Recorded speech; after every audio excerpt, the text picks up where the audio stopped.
Test T20 ఫార్మాట్కు వీడ్కోలు పలికిన భారత సీనియర్ ఆటగాళ్లు రోహిత్ శర్మ, విరాట్ కోహ్లీ వన్డే కెరీర్ ముగిసినట్టేనా అంటే అవుననే సమాధానం వినిపిస్తుంది. గిల్ సారథ్యంలోని భారత్ జట్టు ఇంగ్లాండ్ పర్యటనలో దుమ్ము రేపడంతో ఈ సీనియర్ ఆటగాళ్లు భారత వన్డే జట్టులో కొనసాగడంపై అనుమానాలు మొదలయ్యాయి. కెప్టెన్ శుభ్మన్ గిల్ తన తొలి సిరీస్లోనే సత్తా చూపించడంతో ఇక రోహిత్ శర్మ అవసరం లేదనే అభిప్రాయం కలుగుతోంది. అంతేకాకుండా 2027 నవంబర్లో జరిగే వన్డే ప్రపంచ కప్ కోసం భారత్ జట్టును సిద్ధం చేయాల్సి ఉంది. ఈ ప్రపంచ కప్ ఆడి గెలవడమే తమ లక్ష్యమని రోహిత్ శర్మ, విరాట్ కోహ్లీ చెప్పారు. కానీ అప్పటికి కోహ్లీ వయసు 38 ఏళ్లకు చేరనుండగా రోహిత్ శర్మ 40వ ఏట అడుగుపెట్టనున్నాడు.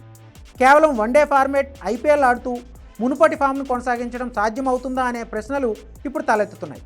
అంతేకాకుండా ఈ ఇద్దరు సీనియర్లను జట్టులో కొనసాగించేందుకు గంభీర్ అంగీకరిస్తాడా లేదా అనేది చూడాలి. అసలే జట్టుపై పూర్తి ఆధిపత్యం చెలాయిస్తున్న గంభీర్ వన్డే ప్రపంచ కప్ గెలవడమే లక్ష్యంగా జట్టును రెడీ చేయాలనుకుంటున్నాడు. ఈ క్రమంలోనే కొత్త కుర్రాళ్లకు అవకాశం ఇవ్వాలనే ఆలోచనలో ఉన్నట్టు తెలుస్తుంది. ఇప్పటికే అతను హెడ్ కోచ్గా బాధ్యతలు చేపట్టిన తర్వాత జట్టులో చాలా మార్పులు తీసుకొచ్చాడు.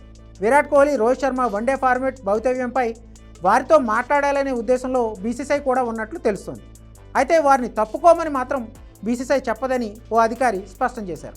కానీ మానసికంగా, శారీరకంగా ఆ ఇద్దరి పరిస్థితి ఏంటో తెలుసుకోవడం కోసం వాళ్ళతో ప్రొఫెషనల్గా మాట్లాడే అవకాశం ఉందని చెప్తున్నారు. వారి వన్డే కెరీర్ ఆ మీటింగ్ పైన ఆధారపడి ఉంటుందని అభిప్రాయపడుతున్నారు. ఆసీస్తో సిరీస్ నుంచి టీమిండియా వన్డే ప్రపంచ కప్పు సన్నాహాలు మొదలు కానున్నాయి. ఈ సిరీస్ కన్నా ముందే కోహ్లీ, రోహిత్లతో బీసీసీఐ మాట్లాడబోతుంది. ఆ తర్వాతే వీరిపై ఓ నిర్ణయానికి రానున్నారు. దీనికి సంబంధించి హెడ్ కోచ్ గౌతమ్ గంభీర్ నిర్ణయమే ఫైనల్ అయ్యే ఛాన్స్ ఉందని పలువురు అంచనా వేస్తున్నారు.